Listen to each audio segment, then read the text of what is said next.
మేము కొట్టలేము, తిట్టలేము, ఏమీ చేయలేము. మీ దగ్గర చేతగానంలో చేతులు కట్టుకుని ఉండాల్సిన పరిస్థితి వచ్చింది మాకు. అంటే ఇంత చెప్తున్నా కూడా ఒకటిలో ప్రవర్తనలో మార్పు లేదు, ఒక చదువులో మార్పు లేదు, ఒక రైటింగ్ స్కిల్ లేదు, రీడింగ్ స్కిల్ లేదు. అసలు ఏంటి ప్రాబ్లం? మీదా మాదా? మాదేనా? మాదైతే చెప్పండి. మీ అందరికీ చిన్న దండం పెట్టి పడుకుని పెట్టేస్తాను. మీ అందరికి దండం పెట్టేసి వదిలేస్తాను. లేదంటే ఇలా నేను తీసుకుంటాను. మరి గుంజలు అయినా మీకు అందరికి కూడా మీ నేనే పనిష్మెంట్ వేసుకుంటాను.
ప్రియమైన తల్లిదండ్రులారా, మాకు చేతనైనంత వరకు ఇక్కడ మేము చేస్తున్నాం.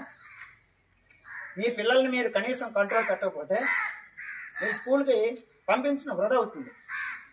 ఎందుకంటే ఇక్కడ మా ఉపాధ్యాయులు మేము ఎంత కష్టపడి పనిచేసినా కూడా ఎలాంటి ప్రయోజనం ఉండదు. మీరు మీ పిల్లల్ని అదుపులో పెట్టుకోకపోతే మీరు పాఠశాలకు పంపించడం వృధా అవుతుంది. ఇది మైండ్లో పెట్టుకుని మీరందరూ కూడా మీ పిల్లల్ని చదువు కోసం పంపిస్తే శ్రద్ధగా ఇంటి దగ్గర చదివించండి.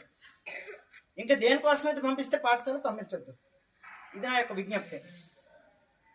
ఓకే.